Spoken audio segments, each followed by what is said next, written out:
ঠিক 4:10 পাইলটের কেবিনে একটি ওয়ার্নিং লাইট জ্বলে উঠলো। প্রথমে তো পাইলটরা মনে করলো এটা কোনো নর্মাল টেকনিক্যাল সমস্যা হবে, কিন্তু আসলে মামলা অনেকটা সিরিয়াস ছিল, যেটা পাইলটরা তখন বুঝতে পারেনি। এইটা ওই ফ্লাইটে যেটাতে পাকিস্তানের অনেক পপুলার স্টার জুনায়েদ জামশেদ খানও ছিল।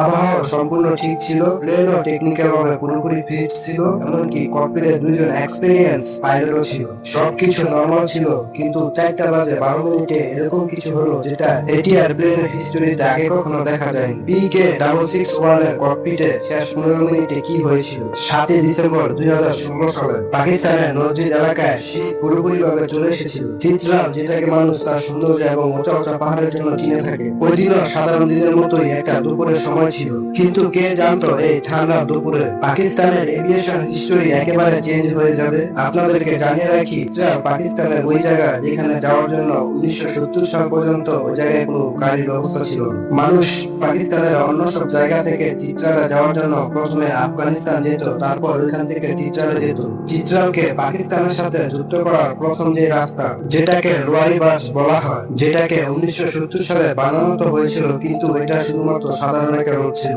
যার কারণে এই রোডটাকে শুধুমাত্র গরমের সিজনেই ব্যবহার করা যেত। দ্বিতীয় আর সব থেকে সহজ যে রাস্তাটা ছিল, সেটা ছিল চিত্রাল এয়ারপোর্ট থেকে সোজা ইসলামাবাদ এয়ারপোর্টে যাওয়া। 2000 সালে রোয়ারি টানেল, যেটা পাকিস্তানের সব থেকে বড় টানেল, টানেলের কাজ শেষ হওয়ার পর এখানে যাওয়া রাস্তা তো সহজ হয়ে গিয়েছিল, কিন্তু তারপরেও অনেক মানুষ 14-15 ঘন্টা সময় বাঁচানোর জন্য এরোপ্লেনে করেই আসা যাওয়া করতো। 7 ডিসেম্বর 2016 সালে চিত্রাল এয়ারপোর্টে PIA এর একটি ATR 42-500 এর প্লেন APBHO নামে একটি প্লেন উড়ার জন্য পুরোপুরিভাবে রেডি ছিল। এই প্লেনটি PK-661 ফ্লাইট নামে চিত্রাল থেকে ইসলামাবাদ পর্যন্ত যাওয়ার কথা ছিল। যেরকমটা আপনারা দেখতে পাচ্ছেন, এটা একটি 2 ইঞ্জিনের ছোট একটি প্লেন, আর ওই সময় ওই প্লেনটাতে 48 জন প্যাসেঞ্জার ছিল। প্যাসেঞ্জারের নামে ওই প্লেনে এরকম একজন ছিল যার উপরে পুরো পাকিস্তানের নজর ছিল, জামশেদ খান, যে একসময় পাকিস্তানের অনেক নামি দামি একজন সিঙ্গার ছিলেন। তারপর সে সবকিছু ছেড়ে দিয়ে তাবলিগের রাস্তায় চলে গেল। সে ও তার স্ত্রী একটি তাবলিগের কাজের জন্য চিত্রালে গিয়েছিল, এবং চিত্রাল থেকে ফেরার পথে সে ও তার স্ত্রী ওই দুর্ভাগ্যবান প্লেনেই বসেছিল। জুনায়েদ জামশেদ খান ছাড়াও ওই প্লেনে প্যাসেঞ্জারের মধ্যে আরো অনেক নামি দামি মানুষ ছিলেন, যেখানে চিত্রালের ডেপুটি কমিশনার ওসামা বারাইজও উপস্থিত ছিলেন। ককপিটে ক্যাপ্টেন সলে জাঞ্জিয়া সহ আরো 2 জন পাইলট উপস্থিত ছিলেন। ক্যাপ্টেন সলে জাঞ্জুয়া কোনো নরমাল পাইলট ছিলেন না, যার কাছে 12,500 ঘন্টারও বেশি ফ্লাইং এক্সপেরিয়েন্স ছিল, আর উনি এই ATR প্লেনের ইন্সট্রাক্টর ছিলেন। তার মানে উনি ওই প্লেনের প্রত্যেকটা কোণার ব্যাপারেও ভালো করে জানতেন। দুপুর 3:38 সময় ওই প্লেনের প্রথম পাইলট প্লেনের লিভারটাকে উপরের দিকে করলেন আর উড়ার জন্য একদম প্রস্তুত হলেন। কিছুক্ষণের মধ্যে 661 নামে প্লেনটি চিত্রালের 20 নম্বর রোড থেকে সহি সালামত টেক ওভার করলেন। প্রথম আধা ঘন্টা একদম নর্মাল ভাবেই চলতেছিল। প্লেনটি ফ্লাইটের প্রথম ধাপ অনুযায়ী 13,500 ফিট উপর দিয়ে পাহাড়ের মাঝখান দিয়ে ইসলামাবাদের দিকে যাচ্ছিল। এই প্লেনটি অনেক বছর ধরেই সপ্তাহে একবার চিত্রাল থেকে ইসলামাবাদে আসা যাওয়া করতো, কিন্তু কে জানতো আজকে টেক অফ করার পর এই প্লেনটি আর কখনো ইসলামাবাদে গিয়ে পৌঁছবে না। ঠিক 4:12 সবকিছু বদলে যেতে লাগলো। দুপুর 4:10 PK-661 প্লেনটি টেক অফ করার প্রায় 32 মিনিট হয়ে গিয়েছিল। প্লেনটি তখন ঠিক 13,375 ফিট উপর দিয়ে ইসলামাবাদের দিকে যাচ্ছিল। ক্যাপ্টেন সলে জাঞ্জুয়া সিট বেল্ট পরলেন এবং প্যাসেঞ্জারদের উদ্দেশ্যে সাধারণ কিছু কথা বলতে লাগলেন। তখন পর্যন্ত যা কিছু হচ্ছিল সবকিছুই নরমাল ছিল।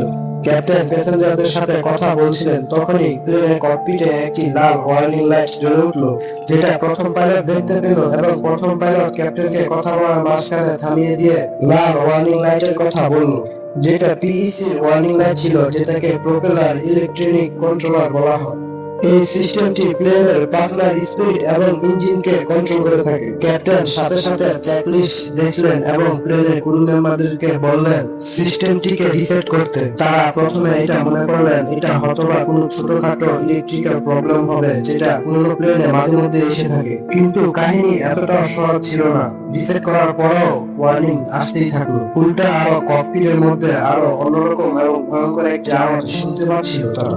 ব্ল্যাক বক্সের ইনফরমেশন অনুযায়ী হঠাৎ করে প্লেনের বাম পাশে ইঞ্জিনের শক্তি 75% থেকে 0% চলে এসেছিল। তার মানে এটাই ছিল যে প্লেনের বাম পাশের ইঞ্জিন কাজ করা বন্ধ করে দিয়েছে। নরমাল ভাবে প্লেনের একটি ইঞ্জিন বন্ধ হয়ে গেলে প্লেনের প্রপেলারকে ঘুরিয়ে দেওয়া হয়, যাতে করে বাতাস প্লেনের প্রপেলারের সাথে ধাক্কা খেয়ে প্লেনের কন্ট্রোলকে নষ্ট না করে, আর দ্বিতীয় ইঞ্জিন দিয়ে যাতে প্লেনটাকে সুন্দরভাবে উড়ানো যেতে পারে। কিন্তু PK661 প্লেনের সাথে অন্যরকম কিছু একটা হচ্ছিল। কিন্তু পাইলট যখনই প্লেনের বাম পাশের ইঞ্জিনের প্রপেলারটাকে ঘোরানোর চেষ্টা করলো, সেরকমটা না হয়ে প্লেনের সামনে থেকে আসা বাতাসের কারণে প্লেনের প্রপেলার তার নরমাল স্পিডের থেকেও প্রায় 120 গুণ বেশি স্পিডে ঘুরতেছিল। এটা সেই সময়টাই ছিল যখন বাম পাশের ইঞ্জিনের উপর বেশি প্রেসার পড়তেছিল। ক্যাপ্টেন দুইবার প্লেনের প্রপেলারটাকে ঘোরানোর চেষ্টা করলেন, কিন্তু দুবারই অসফল হলেন। তখন সে কন্ট্রোল বের ইঞ্জিনটি প্লেনের জন্য পার হয়ে দাঁড়িয়েছিল, যেটা সামনে থেকে আসা বাতাসকে আটকে দিচ্ছিল। এভিয়েশনের ভাষায় এটাকে ম্যাজিক জ্যাক বলা হয়। এখানে আপনাদেরকে বলে রাখি, প্লেনকে ঘোরানোর জন্য প্লেনের পাখনার মধ্যে অ্যালোরেন্স লাগানো থাকে।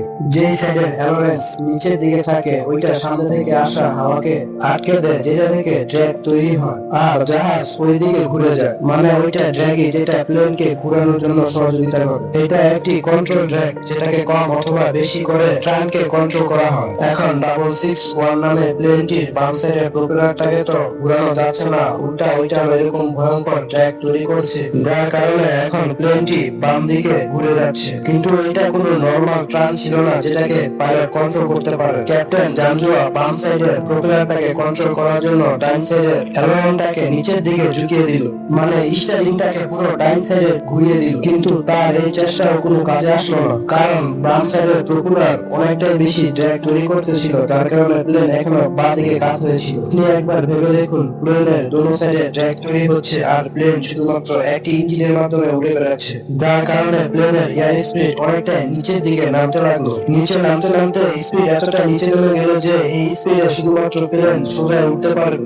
আর যদি প্লেনের স্পিড অল্প কিছু নিচে নেমে আসে, তাহলে প্লেন আর সোজা উঠতে পারবে না, প্লেন সোজা নিচের দিকে নেমে যাবে। যার ভয়ে ক্যাপ্টেন ডাইন সাইডের ইঞ্জিনকে ফুল স্পিডে চালিয়ে দিল, কিন্তু তারপরও বাম সাইডের স্পিড একটু বেশি ছিল। তারপর হঠাৎ করে এরকম কিছু হলো যেটা পাইলটকে পুরো চমকে দিল। বাম সাইডের প্রপেলার যেটা 120 গুণ বেশি স্পিডে ঘুরতেছিল, ওইটা হঠাৎ করে নরমাল স্পিডে চলে আসলো, যার কারণে প্লেনের বাম সাইডের ইঞ্জিন ড্র্যাগ তৈরি করা বন্ধ করে দিল। যেহেতু পাইলট প্লেনটাকে ডান দিকে ঘুরিয়ে রেখেছিল, তাই বাম সাইডের প্রপেলার বন্ধ হয়ে যাওয়ার সাথে সাথে প্লেন ডান দিকে ঘুরতে ঘুরতে প্যারারুল হয়ে গেল। এটা এতটাই তাড়াতাড়ি হয়েছিল যে প্লেনের ডাইন সাইডের পাখনাটা প্রায় 90 ডিগ্রি পর্যন্ত নিচের দিকে চলে গিয়েছিল, যেটাকে সোজা করতে পাইলটের প্রায় 24 সেকেন্ড সময় লেগে গিয়েছিল, যার কারণে প্লেন অনেকটা নিচে চলে এসেছিল আর প্লেন শুধুমাত্র মাটি থেকে 5000 ফিট উপরে উঠতেছিল। আর এটা 661 এর প্রথম ধাক্কা ছিল, যার কারণে প্লেনের ভিতরে থাকা সমস্ত প্যাসেঞ্জার চিল্লাচিল্লি শুরু করে দিল। 24 সেকেন্ড পর প্লেন সোজা হয়ে গিয়েছিল আর বাম সাইডে ট্র্যাকও পুরোপুরিভাবে ঠিক ছিল। কিন্তু কে জানতো এই খুশি বেশিক্ষণ টিকে থাকবে না। প্যারারুল হওয়ার পর ভয়েস রেকর্ডারের মধ্যে একজন ক্রু মেম্বারের অনেক ভয়ঙ্কর আওয়াজ শোনা যাচ্ছিল। সে ট্রমায় চলে গিয়েছিল, যার কারণে তার বলা কথার কোনো যুক্তি ছিল না। সবকিছু ঠিক হয়েছিল, তখন আবার বাম পাশে প্রপেলার ট্র্যাক তৈরি করা শুরু করে দিল। আর এখন প্লেনের তেলও প্রায় শেষ হয়ে যাচ্ছিল আর প্লেনও অনেক নিচে ছিল। হয়তোবা তখন পর্যন্ত ক্রু মেম্বাররা এটা বুঝে গিয়েছিল যে তারা হয়তোবা কখনো ইসলামাবাদ এয়ারপোর্ট পর্যন্ত পৌঁছতে পারবে না। তারা তখন ইসলামাবাদ এয়ারপোর্টের সাথে যোগাযোগ করার চেষ্টা করলো আর ভয়েস রেকর্ড পাঠানো শুরু করে দিল। ওই সময় তারা শুধুমাত্র জমিন থেকে 400 মিটার উপরে ছিল। তখন প্লেনের স্পিড 156 অথবা 214 কিলোমিটার পর্যন্ত ছিল। আর এই সব কিছু বাদেও তাদের সামনে একটি অনেক বড় উঁচা পাহাড় ছিল। ক্যাপ্টেন জানজুয়া বাম সাইডের ট্রানটাকে কন্ট্রোল করার জন্য তিনি আবার ডান দিকে টার্ন করলেন, কিন্তু তাতে প্লেনের স্পিড আরো অনেকটাই কম হয়ে গেল। এর মধ্যে টেস্ট মানে টেরেন অ্যাওয়ারনেস ওয়ার্নিং সিস্টেম চালু হয়ে গেল। পাইলট শেষ মুহূর্ত পর্যন্ত প্লেনটাকে পাহাড় থেকে বাঁচানোর চেষ্টা করলো, যার কারণে প্লেনের স্পিড স্ট্রল স্পিড থেকে অনেকটা কম হয়ে গেল। ওই সময় অন্যান্য অ্যালার্মের সাথে স্ট্রল অ্যালার্মও বাজা শুরু হয়ে গেল। ওইটা একটা এরকম মুহূর্ত যেখানে পাইলটের হাতে কন্ট্রোল থাকা সত্ত্বেও পাইলট কোনো কিছু কন্ট্রোল করতে পারে না। প্লেনটি প্রায় বাম দিকে 90 ডিগ্রি কাইট হয়ে নিচের দিকে নামতে লাগলো আর 256 কিলোমিটার স্পিডের সাথে পাহাড়ের সাথে গিয়ে ধাক্কা লাগলো। 4:15 হাবিলিয়ার পাহাড়ের মাঝখানে আগুনের ধোঁয়া দেখা গিয়েছিল আর প্লেনের টুকরো প্রায় 2 কিলোমিটার পর্যন্ত ছড়িয়ে ছিটিয়ে গিয়েছিল। ওই অ্যাক্সিডেন্ট অ্যাক্সিডেন্টে 47 জন প্যাসেঞ্জার আর সমস্ত ক্রু মেম্বার মারা গিয়েছিলেন। পরদিন সন্ধ্যা পর্যন্ত রেস্কিউ অপারেশন চালানো হলো আর সমস্ত বডিকে রিকভার করা হলো। অ্যাক্সিডেন্টের পর পুরো পাকিস্তান কোনো একটা শোকের মধ্যে চলে গিয়েছিল। প্রথমে পিআই এর ম্যানেজমেন্টরা সমস্ত দোষ পাইলটের উপর চাপাতে চেয়েছিল। তারা বলল প্লেন পুরোপুরি ঠিক ছিল, হয়তোবা ক্যাপ্টেন সলে জামজুয়া কোনো একটা ভুল করেছিল, যার কারণে প্লেন ক্র্যাশ হয়েছিল। কিন্তু তারপর ফ্রান্স থেকে আসা এয়ারবাস আর এটিআর টিমেরা যখন সেটা তদন্ত করলো, তখন জানতে পারলো প্লেন ওরা আরো অনেক আগে থেকে প্লেনের বাম পাশের প্রোপেলারে একটা ছোট ক্র্যাক ছিল, যেটাকে পিআই এর মেইনটেনেন্স টিমরা ভালো করে লক্ষ্য করেনি। টেক অফ হওয়ার পর যখন প্রোপেলার ভেঙে গিয়েছিল, তখন সেটা ইনব্যালেন্স হয়ে যায় আর ইঞ্জিনে অনেক পরিমাণ ভাইব্রেশন তৈরি হচ্ছিল, যার কারণে ইঞ্জিনের ছোট একটি সেল ভেঙে গিয়েছিল আর ছোট ছোট মেটালের টুকরোগুলো অয়েলের সাথে যুক্ত হয়ে গিয়েছিল। ওই টুকরোগুলো গিয়ে ওভার স্পিড কন্ট্রোলারটাকে জ্যাম করে দিয়েছিল, যেটা প্রোপেলারের স্পিডটাকে কন্ট্রোল করে থাকে। এটাই কারণ ছিল যে পাইলট ইঞ্জিন বন্ধ করার পরেও প্রোপেলারের স্পিডটাকে কন্ট্রোল করতে পারতেছিল না। এই অ্যাক্সিডেন্টের জন্য শুধুমাত্র পিআইএ কে নয়, সিভিল এভিয়েশন অথরিটিকেও দোষারোপ করা হচ্ছিল। তাদের দুর্বল পরীক্ষা নিরীক্ষার কারণে এই ভাঙা প্রোপেলার সহ প্লেনটাকে উপরে উঠতে দেওয়া হয়েছিল, যেটা উড়ার মতো কোনো অবস্থায় ছিল না। এই ভয়ঙ্কর অ্যাক্সিডেন্টের পর পিআই এর সমস্ত প্লেনকে পাকিস্তানের সরকার নিজের কন্ট্রোলে নিয়ে নিল। এই প্লেনগুলো কয়েক মাস পর্যন্ত জমিনেই ছিল, যতক্ষণ না পর্যন্ত ফ্রান্স থেকে আসা এক্সপার্ট ইঞ্জিনিয়াররা এটা না বললো যে এই প্লেনগুলো সম্পূর্ণ ঠিকঠাক আছে। আর এই ছোট একটা ভুলের কারণেই পাকিস্তানের প্রায় 48 জন লোকের জান চলে গেল।